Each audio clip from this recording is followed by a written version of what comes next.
नमस्कार प्यारे विद्यार्थियों, मैं doctor Suresh Kumar Palsania, BVSc, MBSC, PhD, veterinary surgery and radiology.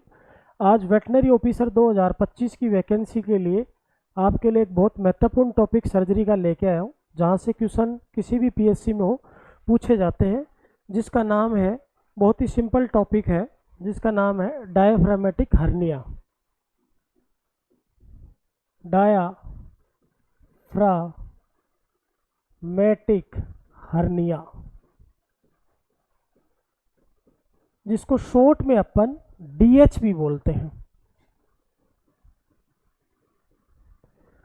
अगर अपन इस टॉपिक की बात करें तो देखिए, इसके बारे में अपन डिस्कस करते हैं कि डायफ्रामेटिक हर्निया होता क्या है।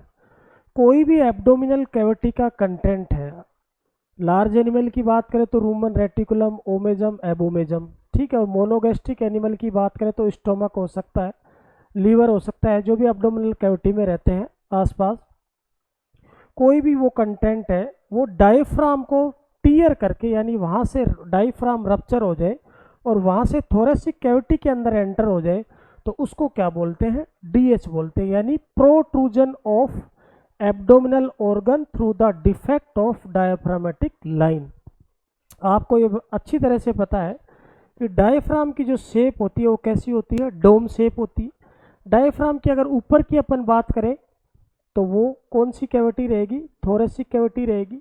और यहाँ पर कौन सी कैविटी रहेगी? एब्डोमिनल कैविटी रहेगी, उदरीय गुहा रहेगी, और यहाँ पर थोरेसिक कैविटी रहेगी।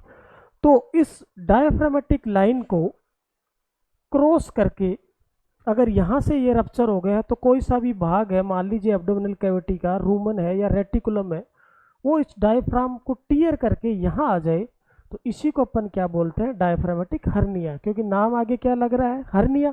और हर्निया की डिफाइन आपको अच्छे से बता रखी है।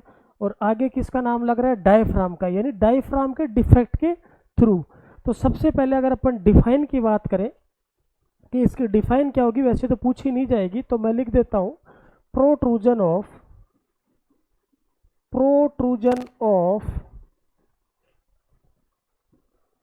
abdominal content through the defect of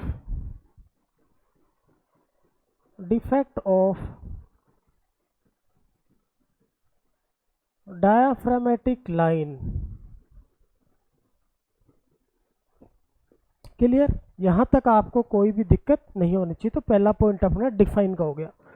अगर दूसरे पॉइंट की मैं बात करूँ, इंपॉर्टेंट पॉइंट डिस्कस करेंगे जो एग्जाम में पूछे जाते हैं, तो दूसरे पॉइंट की अगर मैं बात करूँ तो डायफ्रामेटिक हर्निया किस एनिमल के अंदर कॉमन होता है? तो सबसे ज़्यादा डायफ्रामेटिक हर्निया जो कॉमन होता है वो सी बफलो के अंदर होता है, यानी फीमेल बफलो के अंदर होता है। तो कॉमन किसके अंदर होता है? कॉमनली किस में देखा जाता है? सी बफलो में। तो ये क्वेश्चन भी आपके एग्जाम में पूछा जा सकता है कि which of the following animal is more susceptible for diaphragmatic hernia? Horse, dog, cat and buffalo. So buffalo is the most susceptible animal for diaphragmatic hernia. यहां से भी आपका एक क्वेश्चन बन गया। ठीक। तीसरी चीज की बात करें डायफ्रामेटिक हर्निया की, अगर अदर जानवर में बात करें तो अदर जानवर में भी डीएच होता है।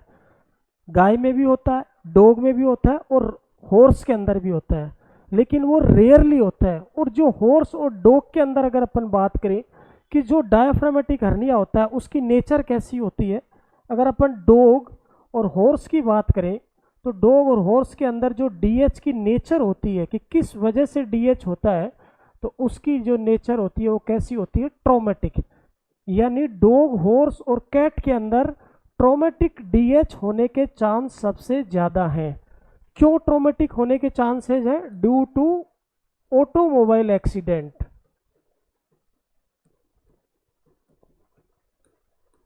भैंस के अंदर या गाय के अंदर ऑटोमोबाइल एक्सीडेंट से डायफ्रामेटिक हर्निया होने के चांसेस बिल्कुल कम है, यानी होता ही नहीं।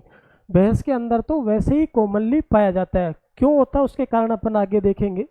तो दूसरा क्वेश्चन ये भी आ गया कि अगर ये आ जाए कि ट्रोमेटिक डायफ्रामेटिक हर्निया किसके अंदर कॉमन होता है, तो किसके अंदर कॉमन होता है, डॉग और हॉर्स के अंदर। और डॉग हॉर्स दोनों ऑप्शन में हो तो ज़्यादातर क्या जाएगा आपका, डॉग जाएगा। ऑटोमोबाइल एक्सीडेंट सबसे ज़्यादा इसी जानवर के होते, ठीक है। अगर ओनली आ जाए डायफ्रामेटिक हर्निया कॉमन किस में होता है, तो वो सी बफलो के अंदर होता है। लेकिन आ जाए ट्रोमेटिक डायफ्रामेटिक हर्निया कॉमन किस में होता है, तो आपका आंसर क्या जाएगा, डॉग और हॉर्स, ठीक है। तो ये चीज़ भी आपको क्या रखनी है, ध्यान रखनी है। अब देखिए, अगर अपन इंसिडेंस की बात करें, इसकी सिक्वली की बात करें, सिक्वली की बात करें तो डायफ्रामेटिक हर्निया किसकी वजह से होता है। तो अगर एनिमल के अंदर आपने एक डिजीज पढ़ी होगी जिसका नाम है TRP या FB, फॉरेन बॉडी सिंड्रोम या ट्रोमेटिक रेटिकुलो पेरिटोनाइटिस, ये मेडिसिन के अंदर अपन एक डिजीज पढ़ते हैं। What is the full form, traumatic reticulo peritonitis, traumatic reticulo peritonitis की वजह से या फॉरेन बॉडी सिंड्रोम हो उसकी वजह से भी डायफ्रामेटिक हर्निया होने के सबसे ज़्यादा चांसेज हैं। ज़्यादातर अपन किसका डिस्कस करेंगे, बफलो का डायफ्रामेटिक हर्निया डिस्कस करेंगे, क्योंकि बफलो में ही पूछा जाता है एग्जाम के अंदर, उसी में कॉमन होता है इसलिए। अब साइट की बात कर लेते हैं कि किस साइट पर डायफ्रामेटिक हर्निया कॉमन होता है। तो कॉमन अगर साइट की बात करें अपन, किसकी बात कर रहे हैं अपन, बफलो की, पर्टिकुलरली भैंस की अगर अपन बात कर रहे हैं, तो उसके अंदर 90% जो डायफ्रामेटिक हर्निया होता है वो राइट साइड का होता है, और 7% जो डायफ्रामेटिक हर्निया होता है वो लेफ्ट साइड का होता है, और 3% डायफ्रामेटिक हर्निया होता है वो आपका सेंटर का होता है। यानी जैसे ये डायफ्रामेटिक लाइन आ गई, ये आपकी थोरेसिक कैविटी आ गई, ये एब्डोमिनल कैविटी आ गई, ये आपका राइट साइड आ गया, ये जैसे मेरा राइट साइड हो गया, ये आपका लेफ्ट साइड हो गया, और यह आपका कौन सा पॉइंट हो गया, सेंटर पॉइंट हो गया, ठीक। तो डायफ्रामेटिक हर्निया बफलो के अंदर कॉमन होता है, और उसमें भी साइट की बात करें तो 90% राइट हेमी डायफ्राम, ठीक है, और 7% किस साइड होता है, लेफ्ट साइड में, और 3% कहां पर होता है, सेंटर के अंदर। किसकी बात कर रहा हूं मैं, बफलो की। तो यहां से भी एक इंपॉर्टेंट क्वेश्चन उठ के आ गया कि बफलो के अंदर किस साइड का डायफ्रामेटिक हर्निया कॉमन होता है, तो राइट साइड का होता है। अगर यह आ जाए कि डायफ्रामेटिक हर्निया बफलो में किस साइड में होता है, ऑप्शन आ जाए right side, left side, centre, उपरोक्त सभी, तो आपका आंसर क्या जाएगा, उपरोक्त सभी। और अगर ये क्वेश्चन आ जाए कि डायफ्रामेटिक हर्निया बफलो में किस साइड का सबसे ज़्यादा कॉमन होता है, most common site of diaphragmatic hernia occurrence, तो your right answer is that right hemi diaphragm, because 90% उसमें होता है। अब अगर अपन दूसरी स्पीसीज की बात करें, डॉग के अंदर डायफ्रामेटिक हर्निया का नेचर मैंने कैसे बताया था, ट्रोमेटिक, यानी कोई ऑटोमोबाइल एक्सीडेंट होगा तो उसकी वजह से होगा। तो डॉग के अंदर दोनों साइड का क्या होता है, कॉमन होता है, यानी आपका 50% राइट साइड का होता है, ठीक, या आपका 50% ही किस साइड का होता है, लेफ्ट साइड का होता है। तो डॉग के अंदर डायफ्रामेटिक हर्निया की अक्रेंस के चांसेस दोनों साइड पे बराबर होती है, ठीक है, यानी इक्वल इंसिडेंस होता है। तो कई बार ये क्वेश्चन भी आ जाता है कि कौन से जानवर में दोनों साइड की तरफ इक्वल इंसिडेंस डायफ्रामेटिक हर्निया होने के चांसेस ज़्यादा हैं, तो वो आपका कौन सा जानवर आ जाएगा, डॉग आ जाएगा। तो आपका ये क्वेश्चन भी यहाँ से बन के तैयार हो गया। अब अगर अपन बात करें तो देखिएगा, अब अगर अपन बात करें तो यहाँ पर डायफ्रामेटिक हर्निया में एब्डोमिनल कैविटी से जो कंटेंट डायफ्राम को टीयर करके जा रहा है वो कंटेंट कौन सा है, तो कंटेंट की बात कर लेते हैं। कंटेंट या ऑर्गन जो है वो कौन सा ऑर्गन कॉमन है, तो इसके अंदर देखिए मैं अलग अलग स्पीसीज के बारे में बता रहा हूँ, कोई जरूरी नहीं है कि डीएच बफलो का ही पूछे, लेकिन ज़्यादातर बफलो में होता है, बफलो का ही पढ़ते हैं।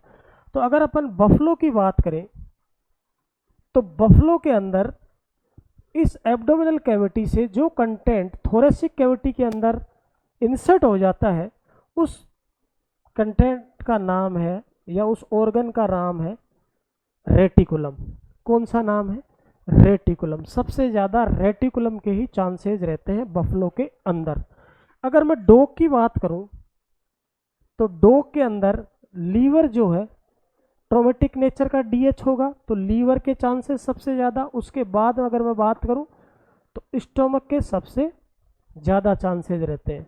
हॉर्स के अंदर अगर मैं बात करूं कि कौन सा कंटेंट थोरेसिक कैविटी में चला जाता है, तो स्टोमक भी चला जाता है और कई बार इंटेस्टाइन भी चली जाती है। और इंटेस्टाइन का भी पार्ट की बात करें तो सीकम पार्ट ज़्यादा जाता है। अब आप कहोगे साहब सीकम तो बहुत पीछे होता है, बिल्कुल पीछे होता है, लेकिन ट्रोमेटिक नेचर का ज़्यादातर कौन सा जाएगा? स्टोमक। तो ये क्वेश्चन भी आपका यहाँ पर बनकर तैयार हो गया। क्वेश्चन आ जाए कि डायफ्रामेटिक हर्निया के अंदर कौन सा ऑर्गन होता है जो थोरेसिक कैविटी के अंदर इंसर्ट हो जाता है? तो रेटिकुलम बफलो के अंदर। डॉग के अंदर आपका लीवर है जो डायफ्रामेटिक हर्निया के अंदर मुख्यतः देखने को मिलता है। तो यहाँ पर आपके 4-5 क्वेश्चन बन के तैयार हो गए। अब देखिए अगर अपन कोजेज की बात करें कि डायफ्रामेटिक हर्निया बफलो के अंदर ही राइट साइड का कॉमन क्यों होता है? राइट साइड का बफलो में ही कॉमन क्यों होता है? देखिए यहां पर इसके 3 रीजन हैं।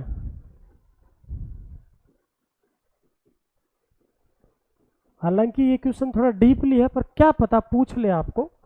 डायफ्रामेटिक हर्निया बफलो के अंदर कॉमन क्यों होता है? राइट साइड का। तो देखिए राइट साइड की तरफ या बफलो के डायफ्राम की अगर अपन बात करें तो वहां पर एक जोन होता है, जैसे ये डायफ्राम ऊपर thoracic abdominal cavity, semi tendinous zone. तो जो सेमी टेंडिनस जोन होता है, सेमी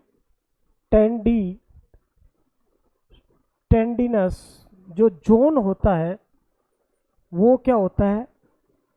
थिन होता है। क्या होता है? बहुत ज़्यादा राइट साइड की तरफ पतला होता है, इसलिए भी डायफ्राम के फटने के चांसेस वहाँ पर ज़्यादा है। तो पहला कारण तो ये हो गया।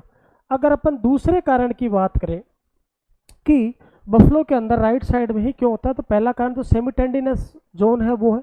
दूसरा कारण है पेरिकार्डियो या कार्डियोफ्रेनिक जो वेसल्स होती है वो वहाँ पर क्या होती है? एब्सेंट होती है, मिसिंग होती है। ठीक है, तो अपन दूसरा कारण लिख सकते हैं cardiophrenic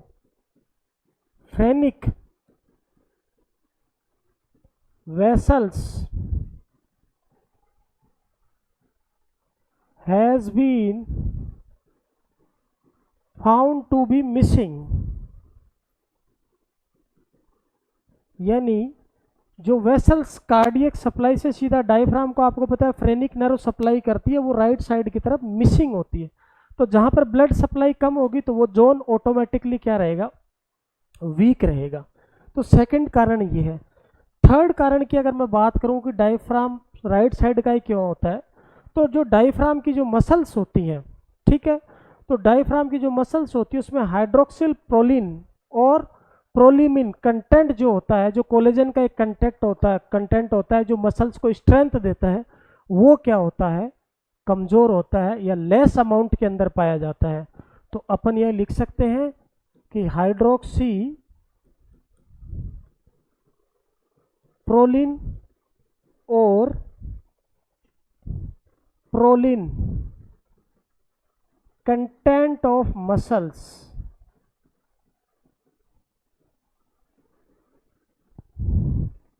is less in right side. तो ये 3 कारण होते हैं डायफ्रामेटिक हर्निया के, जिसकी वजह से राइट साइड का डायफ्रामेटिक हर्निया बफलो के अंदर कॉमन होता है। हाइड्रोक्सिन प्रोलिन और प्रोलिन जो कंटेंट होता है वो कोलेजन का ही एक पार्ट होता है जो मसल्स को स्ट्रेंथ देता है, मजबूती प्रदान करता है। तो अगर ये कंटेंट वहाँ पर कम होगा तो डायफ्राम के फटने के चांसेस ज़्यादा रहेंगे। तो यहाँ से भी एक क्वेश्चन आपका लगभग बन के तैयार हो गया। नेक्स्ट अगर अपन बात करें कि क्या क्या इसके क्लिनिकल सिम्टम होंगे, सिम्टम्स कि डायफ्रामेटिक हर्निया अगर किसी भी जानवर में हो गया तो मोस्ट क्लिनिकल सिम्टम जो इसका है वो है रिकरेंट टिम्पनी। रिकरेंट टिम्पेनी यानी पशु को बार बार आफरे की समस्या रहेगी। मेडिसिनल ट्रीटमेंट है जो रेस्पॉन्स नहीं करेगा, medicinal treatment does not respond. Recurrent tympany क्या रहेगी, बार बार रहेगी, पशु को बार बार उसके अंदर आफरा आता रहेगा। क्यों? क्योंकि जुगाली की जो शुरुआत है, ये आपको फिजियोलॉजी में पढ़ रखा है, कहाँ से होती है, रेटिकुलम से। अब ये जो रेटिकुलम है वो आपका ऑलरेडी थोरेसिक कैविटी के अंदर इंसर्ट हो गया, तो रिकरेंट टिम्पनी बनने के चांसेस ज़्यादा रहेंगे। पहला तो ये है, पहला क्लिनिकल सिम्टम।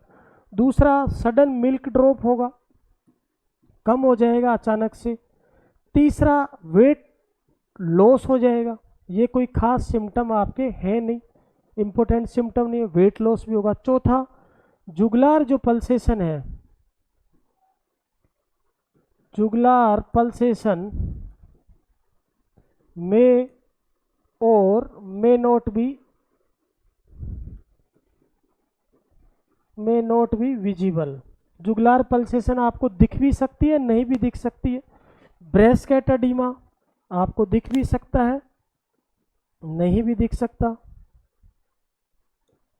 क्यों? क्योंकि टीआरपी की वजह से डायफ्रामेटिक हर्निया हो रहा था। और टीआरपी क्यों हो रहा था? कोई भी शार्प पेनिट्रेटिंग फॉरेन बॉडी है, वो बार बार डायफ्राम के पास जाती है। रेटिकुलम आपको पता है हनीकॉम स्ट्रक्चर है, तो वो ट्रैप हो जाती है वहाँ, तो बार बार वो पियर्सिंग करती है डायफ्राम की लाइन को, इसलिए डायफ्राम के रप्चर होने के चांसेस वहाँ पर ज़्यादा रहते हैं।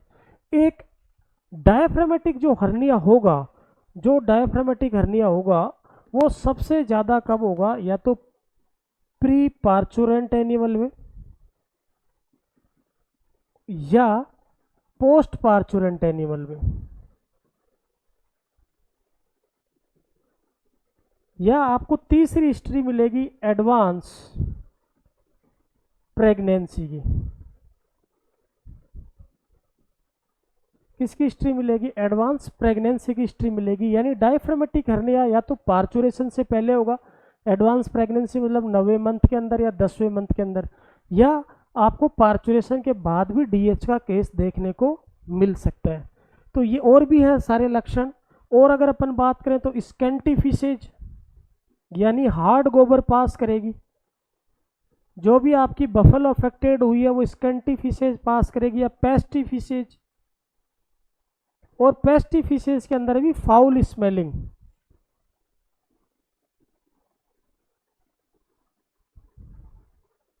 यानी स्मेल आएगी, काले कलर का गोबर एनिमल अगर ज़्यादा केस हो गया तो पास करना शुरू कर देगा।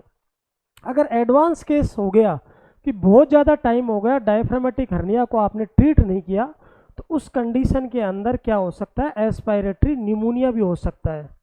क्या हो सकता है? एस्पायरेटरी निमोनिया।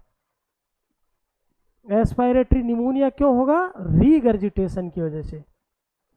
यानी जानवर बार बार जुगाली करने की कोशिश करेगा, पर जानवर की जुगाली की शुरुआत ही रेटिकुलम से होती है, और रेटिकुलम अपने को पता है कि थोरेसिक कैविटी के अंदर एट प्रेजेंट में, तो उसकी वजह से एस्पायरेटरी निमोनिया होने के चांसेस भी सबसे ज़्यादा रहते हैं। मेन जो क्लिनिकल सिम्टम है वो आपको ये याद रखना है, रिकरेंट टिम्पनी। ठीक है, क्या याद रखना है? Recurrent tympany. Brisket oedema, jugular pulsation visible हो भी सकती है कि मान लीजिए टीआरपी नहीं होके भी कई केस ऐसे भी होते हैं जो नहीं होते। अब एडवांस प्रेगनेंसी में क्यों होता है? क्योंकि एडवांस प्रेगनेंसी में जब 8 मंथ का या 9 मंथ का बच्चा अगर बफलो ने कंसीव कर रखा है, तो उस समय उसके जो फीटल मोमेंट होते हैं, तो बार बार फीटल मोमेंट की वजह से वो डायफ्राम पे स्ट्राइक करते हैं। बार बार फीटल मोमेंट की वजह से वो डायफ्राम पे क्या करते हैं? स्ट्राइक करते हैं। तो यहाँ से डायफ्रामेटिक लाइन के टीयर होने के चांसेस सबसे ज़्यादा होते हैं, यानी वहाँ से डायफ्रामेटिक लाइन फट सकती है। और रीजन मैंने आपको बताई दी, तो ये भी आपको क्या रखना है, याद रखना है सिम्टम में। मेन सिम्टम की अगर अपन बात करें तो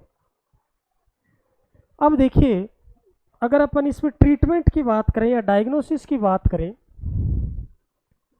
डायग्नोसिस, तो किसी का भी डायग्नोसिस करना हो, चाहे सर्जरी हो, चाहे मेडिसिन हो, गायनी हो, उसमें पहला ऑप्शन यही आता, on the basis of clinical symptom, on the basis of clinical symptom, on the basis of clinical symptoms.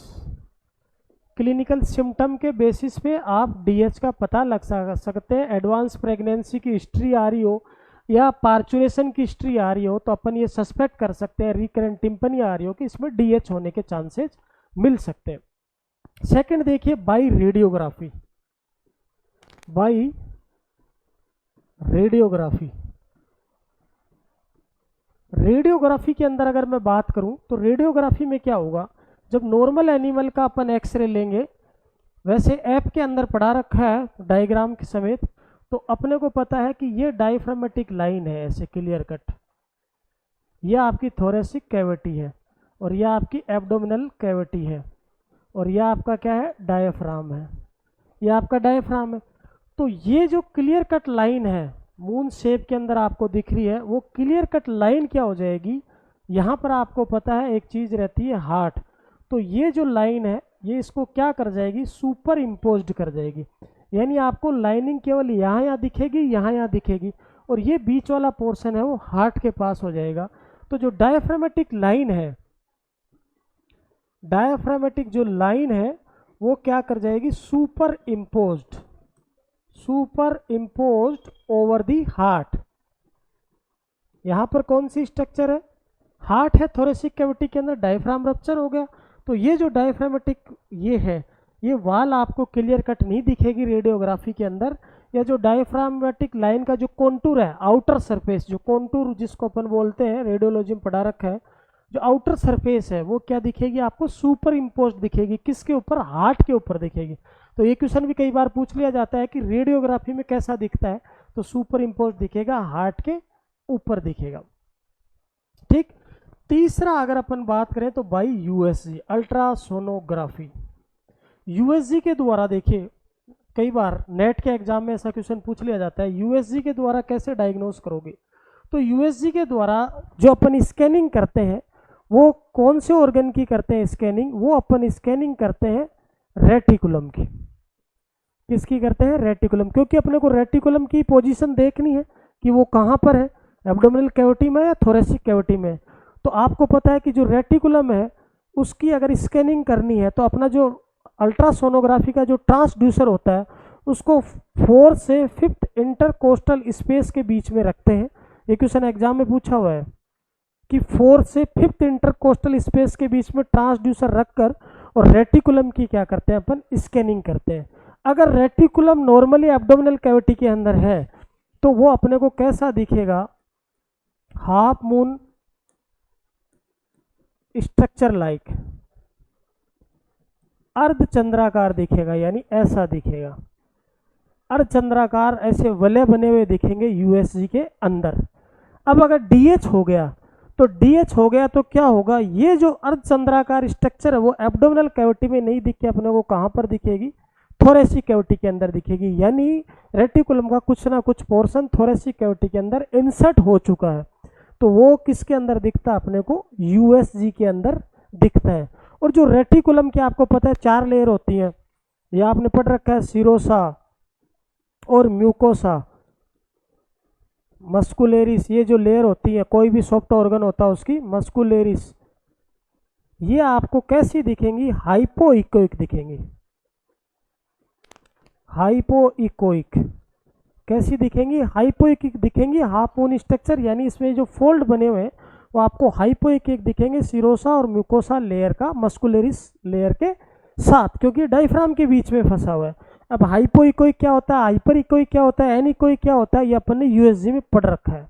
अब इम्पोर्टेंट चीज़ क्या है, इम्पोर्टेंट चीज़ ये है कि यहाँ पर मैं लिख रहा हूँ, एक नोट लिख रहा हूँ, देखिए यहाँ पर एक मैं नोट लिख रहा हूँ जो बहुत इंपॉर्टेंट है कि डायफ्रामेटिक हर्निया के डायग्नोसिस के लिए मोस्ट सुटेबल और मोस्ट रिलायबल टेक्निक कौन सी है, क्या रेडियोग्राफी है, क्या क्लिनिकल सिम्टम है, क्या यूएसजी है। तो मोस्ट रिलायबल मेथड जो है डायफ्रामेटिक हर्निया के लिए वो यूएसजी है। कौन सा है? यूएसजी। एग्जाम में पूछा हुआ क्वेश्चन है। तो मैं यहाँ लिख सकता हूँ कि most reliable and suitable method for the diagnosis of DH is that USG। लगभग 85.19% DH को डायग्नोसिस करना किससे करना है? USG से करना है। और लगभग 67 पॉइंट कुछ परसेंटेज किससे होता है? रेडियोग्राफी से होता है। तो इस स्लाइड से भी एक क्वेश्चन आपका बन के तैयार हो गया कि most reliable and suitable method for the diagnosis of diaphragmatic hernia in buffalo. So your right answer is that USG, ultrasonography. तो ये मोस्ट रिलायबल मेथड है। नेक्स्ट अपन इसकी अगर बात करें ट्रीटमेंट की, तो सर्जिकल ट्रीटमेंट की मैं बात करूं, मेन इंपॉर्टेंट पॉइंट ही अपन वैकेंसी के हिसाब से पढ़ रहे हैं, सर्जिकल ट्रीटमेंट। तो देखिए सर्जिकल ट्रीटमेंट के लिए यहाँ पर दो अप्रोच है। एक अप्रोच तो आपकी है trans abdominal, second approach is that trans thoracic. Second approach कौन सी है? थोरेसिक। मतलब थोरेसिक कैविटी के थ्रू रेटिकुलम को बाहर निकालना और डायफ्राम की सिलाई करना, सूचरिंग करना। और एक है ये एब्डोमिनल कैविटी के थ्रू जाना और रेटिकुलम को बाहर निकालना और वापस सूचर करना। तो सबसे ज़्यादा क्वेटल बफलो के अंदर कौन सी यूज होती है? अपन तो बफलो का ही पढ़ रहे हैं, तो क्वेटल बफलो के अंदर जो ट्रीटमेंट यूज होता है वो ट्रांस एब्डोमिनल होता है। ट्रांस थोरेसिक किस में होता है? किसके अंदर यूज लेते हैं? डॉग और हॉर्स के अंदर। अब आप कहोगे सर क्यों? भाई डायफ्रामेटिक हर्निया जो ट्रॉमेटिक नेचर का होता है डॉग और हॉर्स के अंदर है, तो यहाँ पर अपन ट्रांस थोरेसिक अप्रोच काम में ले सकते हैं। ट्रांस थोरेसिक अप्रोच के अंदर अपने को क्या करना है? जो 7th नंबर की इंटरकोस्टल जो स्पेस है या जो रिब्स है, थोरेसिक रिब्स है, ठीक है, थोरेसिक रिब, उसको अपने को क्या करना है? डाइसेक्ट करना है। थोरेसिक रिब को डाइसेक्ट कर लिया, अप्रोच कर ली, जहाँ पर भी रेटिकुलम के एडेशन बने हैं उन एडेशन को सेपरेट कर दिया। अब यहाँ पर नहीं लिखेंगे अपन इंपॉर्टेंट चीज़ की ऑपरेशन कैसे करते हैं, क्या करते हैं। डायफ्रामेटिक हर्निया के एडेशन को अपन ने रेटिकुलम से हटा दिया और वापस उसको कहाँ लिया है? अपन एब्डोमिनल कैविटी में लिए। और जो डायफ्रामेटिक रिंग बनी हुई है, जो हर्नियल रिंग बनी हुई है, उसको अपन ने सूचर कर दिया, वो भी नॉन एब्जॉर्बेबल सूचर के साथ। ये आपको पता है हर्निया को अपन हमेशा नॉन एब्जॉर्बेबल सूचर मटेरियल के साथ ही करते हैं, तो ये आपको याद रखना है। अब ट्रांस एब्डोमिनल अप्रोच की बात करें तो कैटर बफलो के अंदर करते हैं, तो कई बार इसका इंसिजन पूछ लिया जाता है कि इंसिजन कहाँ लगाते हैं। तो इंसिजन जो आपको पता है एक जीफोइड कार्टिलेज होती है स्टर्नम का लास्ट एंड जो होता है, तो जीफोइड कार्टिलेज से 5 सेंटीमीटर छोड़ के और कैसा लगाते हैं? Half crescent shape. सर्जरी में कई बार ये इंसिजन पूछे जाते हैं कि किस शेप का इंसिजन लगाया जाता है, हाफ क्रिसेंट शेप या मून शेप, चंद्रमा के लाइक। तो एनिमल को आपने वेंट्रोडोर्सल रिकम्बेंसी में लिटा लिया। और ये भी ध्यान रखना क्वाडल टू पोस्ट जीफोइड, ऐसे क्वेश्चन पूछे जाते हैं कई बार। इंसिजन कहाँ लगाओगे? क्वाडल टू प्री जीफोइड, जीफोइड से पहले। ये है क्वाडल टू पोस्ट जीफोइड, जीफोइड के बाद। तो ये इंपॉर्टेंट चीज़ है, आपको याद रखनी है कि क्वाडल टू पोस्ट जीफोइड इंसिजन लगाया जाता है। ये इंसिजन लगा दिया, उसके अंदर जो मेनली जो मसल्स होती है उसको रिसेक्ट करना है अपने को। मसल्स का नाम है रेक्टस एब्डोमिनस मसल्स। एब्डोमेन की कौन सी मसल्स है जिसको अपन सेपरेट करते हैं? रेक्टस एब्डोमिनस मसल्स को सेपरेट करते हैं, क्योंकि वेंट्रल पोर्शन पे ये मसल ही सबसे ज़्यादा पाई जाती है। तो कौन सी मसल्स को अपन सेपरेट करते हैं? रेक्टस एब्डोमिनस मसल्स को सेपरेट करते हैं, ठीक है। और हाफ नून स्ट्रक्चर में अपन इंसिजन लगाते हैं।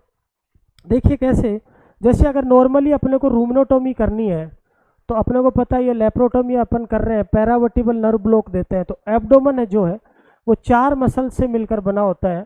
एब्डोमेन की जो मसल्स होती हैं वो कितनी मसल्स होती हैं? टोटल 4। 4 में पहला तो आपका आ जाएगा एक्सटर्नल ओब्लिकस एब्डोमिनस मसल्स, ठीक है, ये जो आपकी ऐसे सीधी होगी मसल्स। फिर उसी के जस्ट नीचे की तरफ आपकी होगी इंटरनल ओब्लिकस एब्डोमिनस मसल्स। मैं यहाँ की बात कर रहा हूँ, रूमनोटोमी जब करते हैं तब फ्लैंक रीजन की बात कर रहा हूँ। फिर तीसरी होगी ट्रांसवर्स ओब्लिकस एब्डोमिनस मसल्स। जो चौथी मसल्स होती है वो जानवर के वेंट्रल पोर्शन पे, ये है डोर्सल पोर्शन जानवर का ऊपर का, और ये अपन लेटरल पोर्शन की बात करें तो वेंट्रल पोर्शन पे होती है चौथी। कौन से पोर्शन पे होती है? वेंट्रल पोर्शन पे। वेंट्रल पोर्शन पे होती है आपकी rectus muscles, rectus abdominis muscles. और ये कौन से पोर्शन पे होती है? आपकी लेटरल पोर्शन पे, एब्डोमिन के लेटरल पोर्शन पे, ठीक है। तो यहीं से अभी एक हरियाणा के अंदर क्वेश्चन पूछा था 2023 के अंदर, देखिए मैं क्वेश्चन लिख रहा हूं। Question, which muscles does not dissect in rumenotomy? कौन सी मसल को आप डाइसेक्ट नहीं करते हो रूमिनोटोमी में?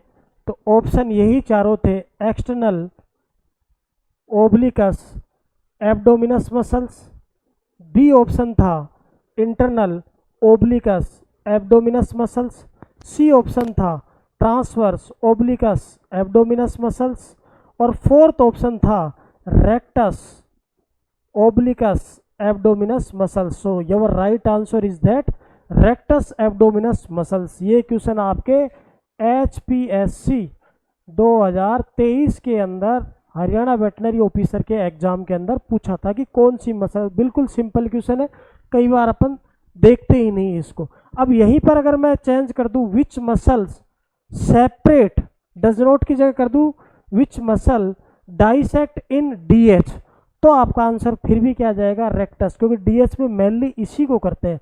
रूमिनोटोमी में अपन इन 3 मसल्स को करते हैं। जब मैंने आपको पढ़ाया था surgical approach through the abdomen, तब ये सारी चीज़ें बताई थी। तो ये था आज का टॉपिक डायफ्रामेटिक हर्निया के बारे में। एक बार फटाफट से रिकॉल कर लेते हैं कौन सा इंपॉर्टेंट है, कौन सा इंपॉर्टेंट नहीं है।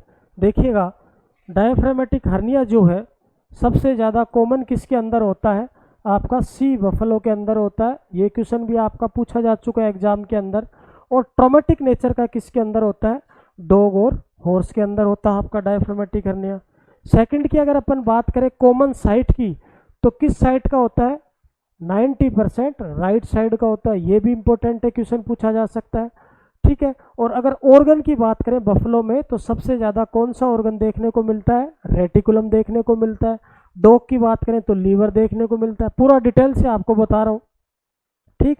अगर अपन बात करें राइट साइड का कॉमन क्यों होता है बफलो में, तो उसके 3 कारण होते हैं। एक तो हाइड्रोक्सीप्रोलिन और प्रोलिन कंटेंट कम होता है, एक कार्डियोफ्रेनिक वेसल्स वहाँ पर नहीं होती, और तीसरा सेमी टेंडिनस जोन होता है वो पतला होता है, ठीक है। चौथा, एडवांस प्रेगनेंसी स्टेज के अंदर भी ज़्यादा देखने को मिलता है। ये सारे मेन लक्षण है, जिसमें मेन लक्षण क्या है? Recurrent tympany. अगर अपन बात करें डायग्नोसिस की, तो मोस्ट रिलायबल और सुटेबल मेथड कौन सा है आपका?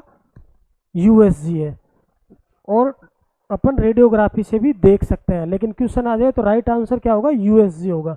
और सर्जिकल अप्रोच की बात करें तो 2 होती हैं, ट्रांस एब्डोमिनल किसमें? कैटल बफलो के अंदर, और ट्रांस थोरेसिक थोरेसिक कैविटी के थ्रू किसमें? डॉग और हॉर्स के अंदर, जिसमें 7th इंटरकोस्टल मसल्स पे इंसिजन देके थोरेसिक कैविटी को ओपन करके अडेशन को हटा के और रेटिकुलम को वापस निकाल के और डायफ्राम को सूचर करते हैं। और जो डायफ्रामेटिक हर्निया की जो रिंग होती है उस पर कौन से सूचर लगाते हैं? Non absorbable. ये भी याद रखना, हर्निया वैसे कोई सा भी हो नॉन एब्जॉर्बेबल लगाते हैं, लेकिन जितने भी हर्निया उसमें पेस्ट ओवर पेंट सूचर या ओवरलैपिंग सूचर लगाते हैं। लेकिन यहाँ पर कौन से लगाते हैं? कंटिन्यूस लॉक स्टिच या सिंपल कॉन्टिन्यूस भी लगा सकते हैं। कंटिन्यूस लॉक स्टिच या सिंपल कॉन्टिन्यूस सूचर भी लगा सकते हैं। बाकी जितने भी हर्निया उसमें ओवरलैपिंग लगाते हैं। कौन सा लगाते हैं दोस्तों? ओवरलैपिंग लगाते हैं, या पेस्ट और पेंट सूचर भी इनको बोलते हैं। तो ये था डायफ्रामेटिक हर्निया का टॉपिक। तो यहाँ से आपको लगभग 5-7 क्वेश्चन बता दिए। तो तब तक के आप हमारे वेट इनोवेशन क्लासेज के चैनल को सब्सक्राइब करना, शेयर करना, और समझ में आए तो लाइक ज़रूर करना। तब तक के लिए धन्यवाद।